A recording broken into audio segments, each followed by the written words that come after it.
Martin Kane, Private Eye, starring William Gargan.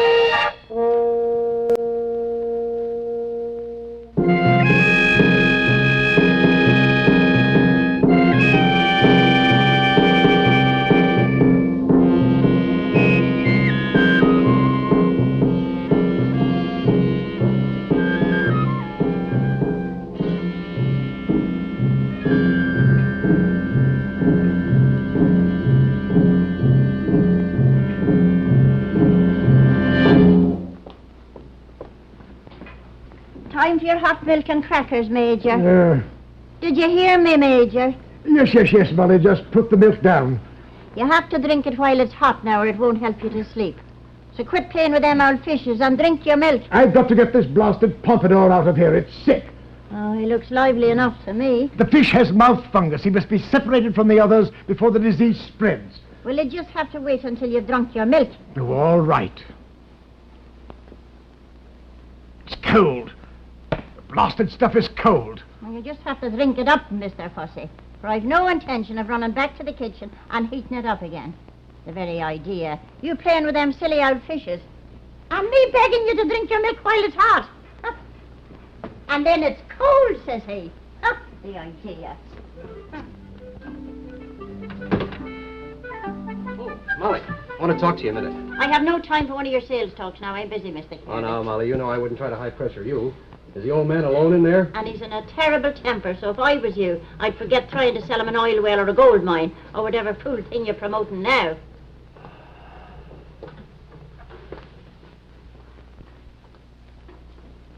Oh, for the love of me. Molly, tell me, is the Major in his room? And where else would he be, Mr. Mantell? Is he alone? If you mean is Janet in there reading to the old buzzard, the answer is no. I don't believe I mentioned Miss Sterling's name, Molly. Well, why didn't you now? For I know you don't care a hoot whether the Major's alive or dead. There are times, Molly, when you try my patience. Is that so? Well, let me tell you, Mr. Play Actor, that no real man would go spying on a young girl that doesn't want no part of him at all. There are times, Molly, when you try my patience, as I said. If any calls come for me, I shall be at my club.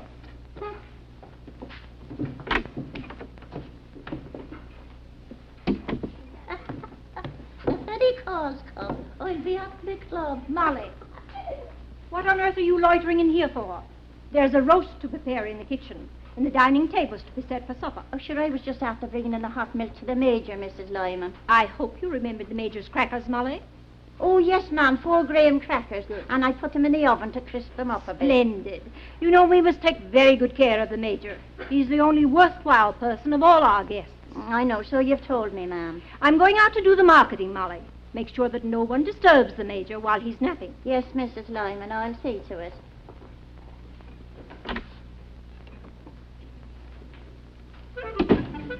Glory be. Will that woman ever stop trying to trap the Major into matrimony? Well, now I come to think of it, they deserve one another.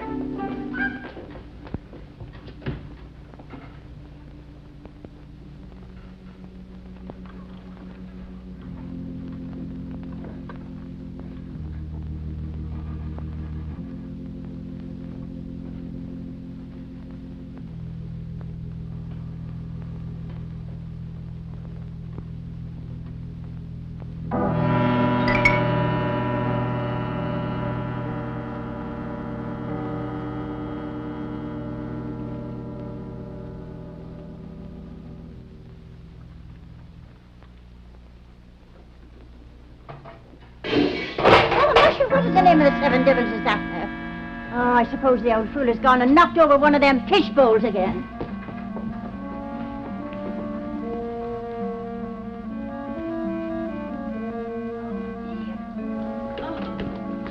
Oh, did you hear it too, Molly?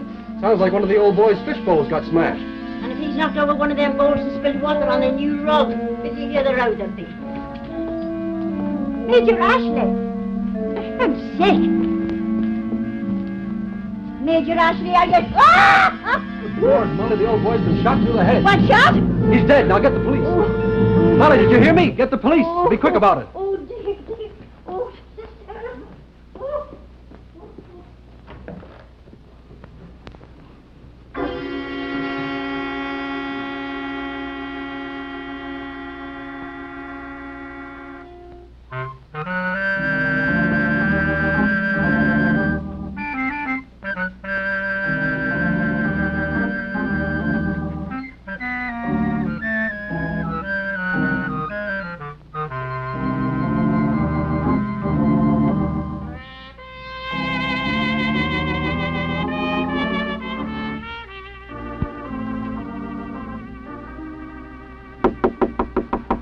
Come in.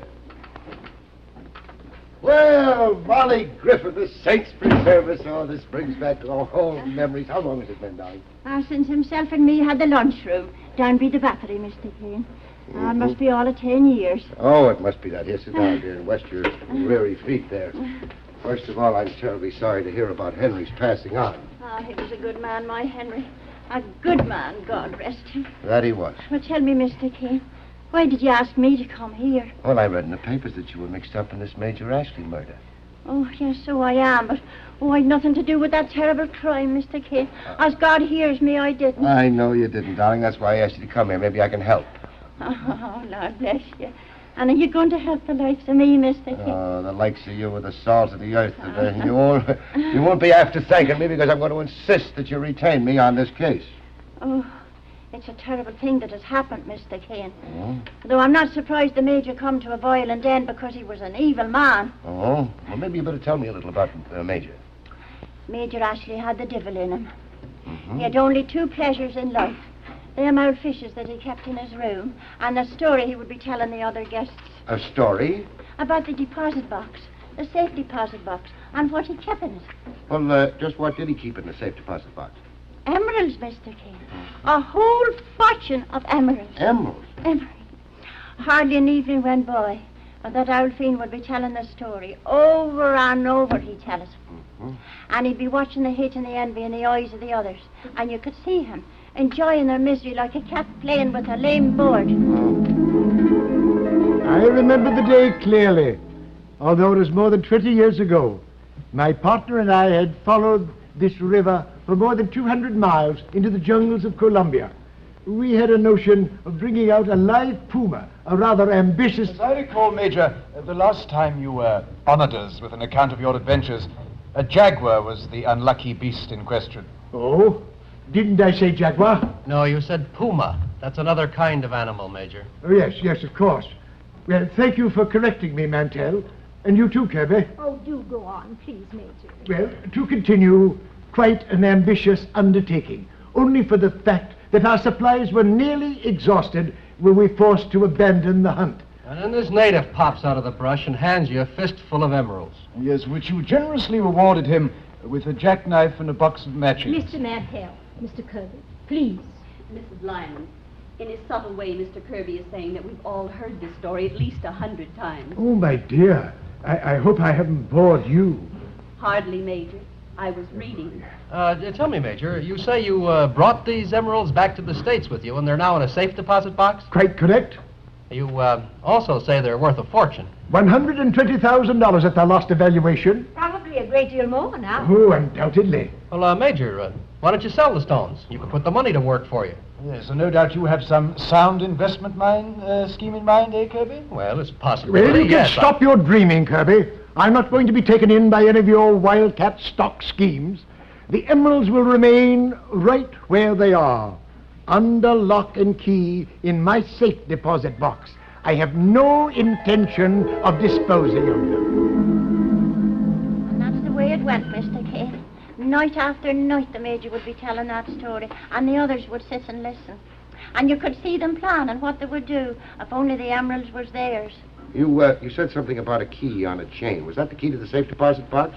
Oh, nobody ever knew for sure, Mr. Kane. But every time he'd be talking about the emeralds, he'd be fondling that old key, just like as if it was part of his own soul. Now, what sort of an alibi did you offer to the police?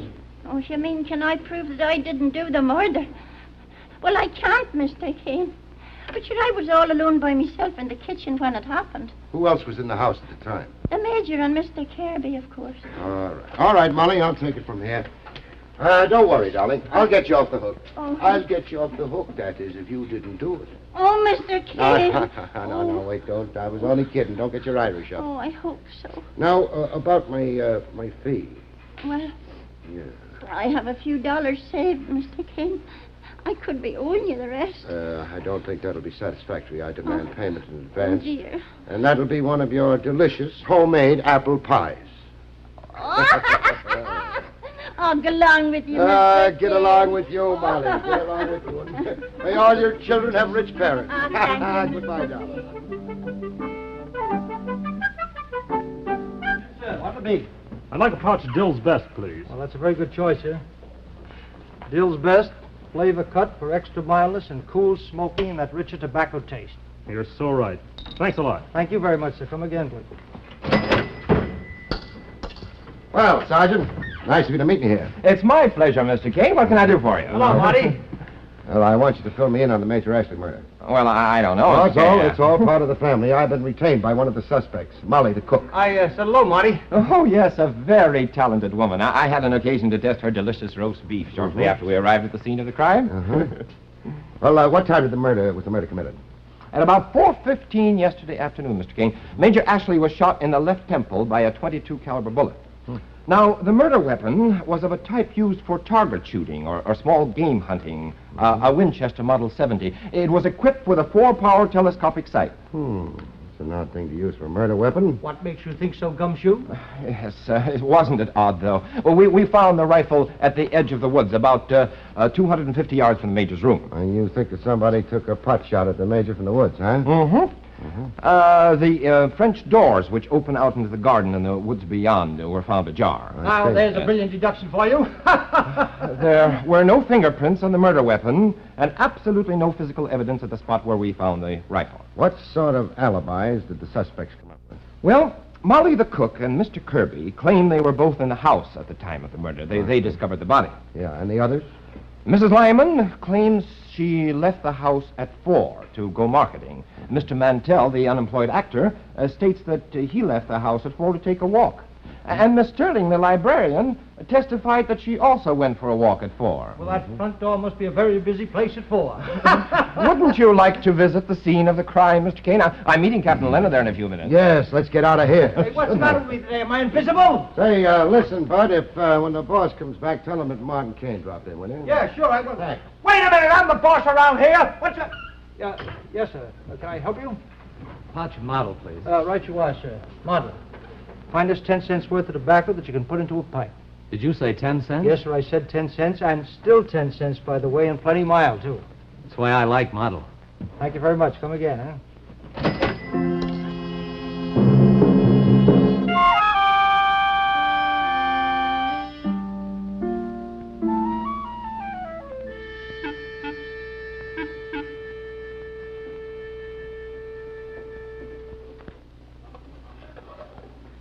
Oh, I wouldn't do that if I were you. What's that? That fish is a piranha. It's a freshwater cannibal fish. Trim off your cuticles before you can bat an eye. Oh, a cannibal fish, eh? Yep. Well, I must say that the Major had queer tastes in pets. Major Ashley was a very unusual man, Captain. Now, what did she mean by that? Who knows? Well, Captain, I'll leave you and the fish to ponder your problems together. Thank you. Oh, hello, Sergeant. Captain Leonard. Oh, Kane. I understand the only witnesses to this murder were a couple of guppies. Well, whose axe are you being paid to grind, Kane? Well, a Sarasoma Rumbias. What? Oh, Mr. Kane has been retained by Molly the cook, Captain. The cook? Yes, sir. One way to get a free handout. I understand that the Major was bagged like a sitting duck. Well, a sleeping duck would be more like it. It's too bad he didn't tuck his head under his wing. He was snoozing on that chair right there when he stopped the slug. He was sitting here, huh? That's right. And if he'd been about just 10 feet further away from those French doors, he'd be alive today. I don't understand, Captain. Medical examiner's report just came through. Oh. It says here that the slug had just enough striking power to cause death. Scarcely penetrated the skull. Well, he was hitting the vital spot in the temple, wasn't it? That's right. Then the bullet must have been at the end of its trajectory, huh? Exactly. Ballistics department reports that the shot probably was fired from maximum range about 250 yards. Just where we found the rifle, at the edge of the woods. Well, that leaves my client, Molly, out in the clear. She certainly couldn't sprint out 250 yards and then sprint back. Yeah, I know, yes. This report takes the heat off of Molly and off of Kirby. The two of them were right here on the scene within a few seconds after the shot was fired. Which narrows the field down to just 3 suspects, Mr. Mantell, Miss Sterling, and Mrs. Lyman. Molly said something about a fortune in emeralds and a key to a safe deposit box. That's right, Kane. You see, the emeralds figured to be the motive. And the key was missing from the Major's watch chain. We've searched the suspects and the entire house, Mr. Kane. We've really searched them, and alas, to no avail. Was this tank here at the time of the killing? No, Mr. Kane, but there was one just like it sitting on that table. Oh. Excuse me, sir. Yes, sir. What?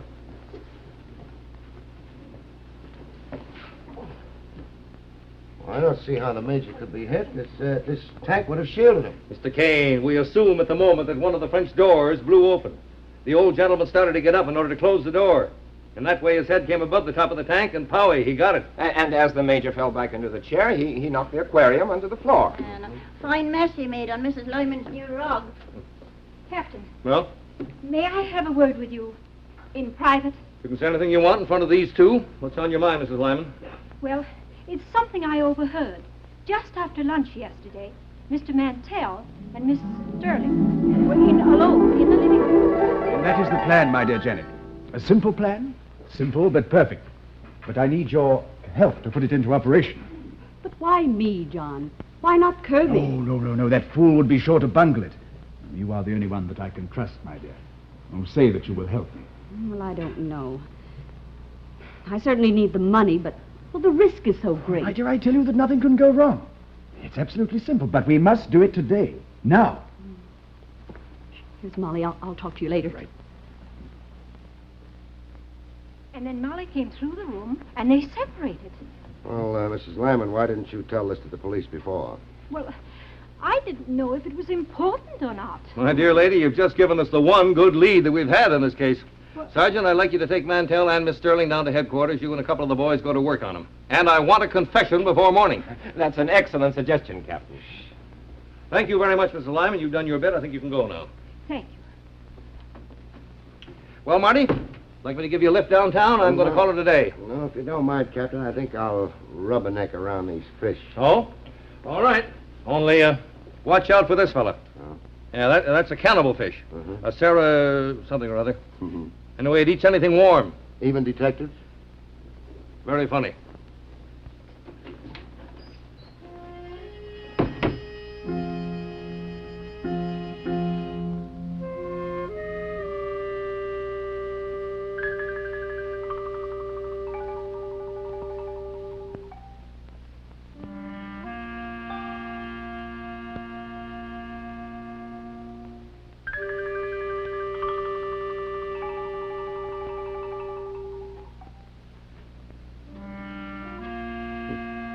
That's odd. A piece of glass.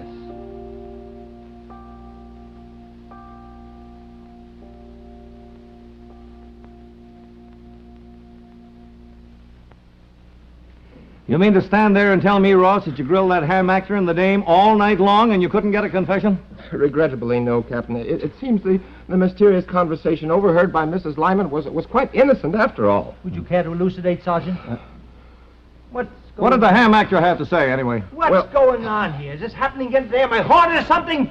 Oh, Mr. Mantell claims that he wanted the Major to finance a play which he authored, and Miss Sterling was supposed to talk the old man into the scheme. Mm-hmm. And the girl told the same story? To the letter, Captain. Yeah. Obviously a phony. My own fault for sending a boy on a man's errand. I'll take over from here in, Sergeant. You better go home and get some sleep. Yes, You look like you need it. Hiya, Monty. Oh, hey. Hello, Kane. Oh, Captain Leonard, Sergeant Royce, I see you brought everything along. Yes, it looks like I have all the reference books necessary to make the calculation, Mr. Kane. Well, let's go. Wait a minute. Reference books, calculation. What is this all about, anyway? Oh, Sergeant Ross has very graciously condescended to act as sort of a mathematician for me. I have a theory as to how Major Ashley was killed. Oh? You see, Captain, it is a theory which can be tested only by the application of certain theorems in applied physics, one or two differential equations, and a careful consultation with this text on forensic ballistics. What did he say? Would you mind repeating that in English? If you'll excuse me, Captain, I really must get started on this. What's this all about? Give young Einstein a couple of hours with his textbooks and slide rule, and if my theory is correct, your murderer is going to have supper in the city jail. All right. Oh, Monty, you forgot your old briar. How do you know I smoke old briar, Bud? Bud, what's the matter with you? Don't you remember I'm the guy that started you smoking old briar, the master mixture of rare flavor and aroma? You must have me mixed up with somebody else, Doc. Don't you dock me. 10 years ago, you stood right you're standing now across this counter from me.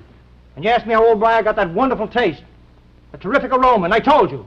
Of course, old briar's a mixture of the world's finest imported and domestic tobaccos. Look, Jack, everything you said about old briar is true. It's swell. I'm going to buy it. But you don't have to make a lifelong friendship out of it. Wait a minute. Do you mean to stand there and tell me I didn't tell you about this wonderful old briar pouch? It opens so nice and wide at the top for easy filling. And how I told you how it folds down tight, just like that. It keeps that old briar flavor always fresh.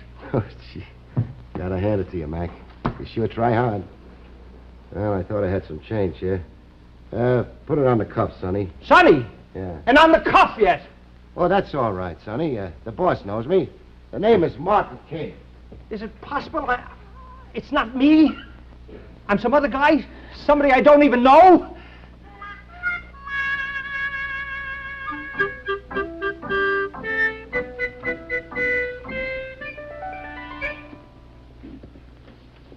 A muzzle velocity of a 46 grain cartridge, where E equals energy in foot-pounds, triadic constant K, mass of water at room temperature. Look, Sergeant, you've been at this for 3 hours. What is the answer, yes or no? I'm solving the final equation now, Mr. Kane. Oh, Just good, one moment, good, please. The answer is, The answer is yes, Mr. Kane. Your theory is sound in every detail. Perhaps you'd like to check my mathematics? I'll take your word for it. But I think we better get Captain Leonard over here. We're working against time.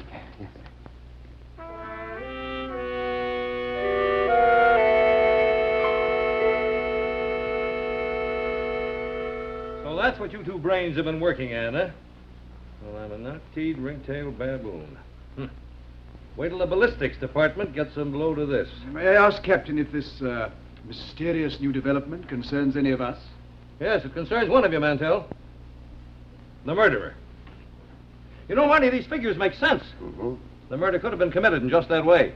But how are we going to prove it? Well, for one thing, Captain, I have a piece of glass here as a clue. It's a fragment from the aquarium we found smashed on the floor, Captain. And what's so unusual about that piece of glass? Well, there's nothing unusual about it, Miss Sterling, except that it was found in a very odd place. If you're trying to make a point, Mr. Kane, I fail to see it. Well, it was very simple, Mrs. Lyman. Now, if the major knocked over that table and the aquarium smashed to the floor, what was this piece of glass doing between the armrest and that seat cushion? Well, it could have hit the floor and bounced up into the chair. Oh, highly improbable, Mr. Kirby. The location of that piece of glass indicates that the aquarium was shattered before it hit the floor. And that the shot was not fired from the outside, but from right here in this room. Oh, ridiculous.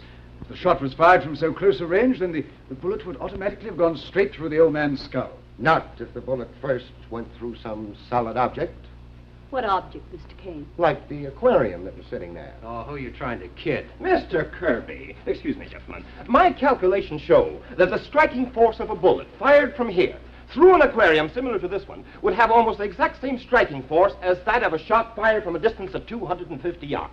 Yeah. All of which means, Kirby, that you and Molly are right back on the hook again. What? Is that so now? Take it easy, Molly. Then I take it, Captain, with this new theory, Janet, Mrs. Lyman, and myself are automatically eliminated. That's right. We were not in the house at the time of the murder. Can any one of you prove it? I thought not. Nobody is eliminated.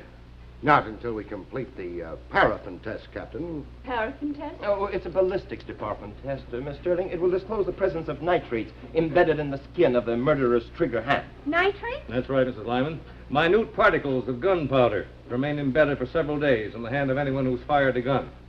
Now, would any one of you like to save us the trouble and the expense of doing 5 paraffin tests? Because this test is infallible if taken within 3 days. No amount of scrubbing will remove the evidence from the murderer's All right, hand. everyone. Keep your hands where I can see them.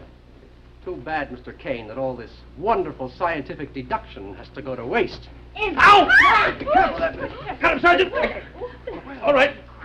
Take him down to headquarters and book him. All right, let's go. Okay. Ah, that was grand work, Molly. And then he broke his shin bone with that brogan of yours.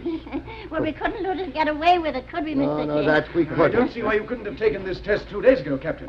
Was it necessary to... Well, apply it the- so happens, Mantell, that evidence secured from paraffin tests is not admissible in courts of law. There are various other ways in which you can come in contact with nitrates. Yes, like working in the garden soil, for instance. So it was all a bluff. Well, not exactly, Miss Sterling. You see, I first suspected Kirby as the murderer when he was telling everybody to keep away from that fish. That, in turn, led me to the safe deposit key. You found the key to the safety deposit vault, Marty? Yes, our cannibal fish friend here has been minding it for Mr. Kirby. Huh? It's in the sand at the bottom of the tank here. In the sand? How do you know? Well, if you don't believe me, find out for yourself. All right. Now, look, Marty, this is no time for kidding, you know. Yeah, use this. This is what I probe with. Mr. Kane, if Kirby shot the Major from this room, then how did the gun get to the edge of the woods? Well, Mr. Kirby took the gun out there himself when he told Molly to go and call for the police. That was part of his murder plan, you see, to make us think that the shot came from the outside. What happened? Why, that blasted sardine almost got my trigger finger.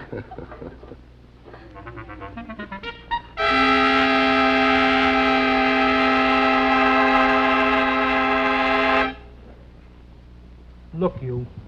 I'm telling you, I'm Happy McMahon. This is my place, and I am the boss here. Oh, I'm so terribly sorry to disagree, sir, but you are not Mr. McMahon. Why, I happen to know the gentleman quite well. You're not he. Wait a minute. Here comes Marty now. He'll tell you. Marty, will you please tell this rockhead who I am? Mr. Kane, I'm afraid we're confronted with a psychopathic case here. Why, this gentleman is under the delusion that he is Happy McMahon. Marty, will you please tell him before I go bats? Poor fellow. Oh, Never saw him before in my life. Look, neither did I. Look here. No. I don't know what you're up to, but I'm going to prove to you I am who I am. How? Here's my identification. My driver's license. Let me see. There it is. I win. Black and white. Well, Mr. Kane, you were right about his age. I concede the wager. Oh, a couple of wise guys, huh? If you want to know how old I was, why don't you step up a couple of men and ask me? Well, you see, the good sergeant and I had a $5 wager, and, of course, old boy, I wanted the truth.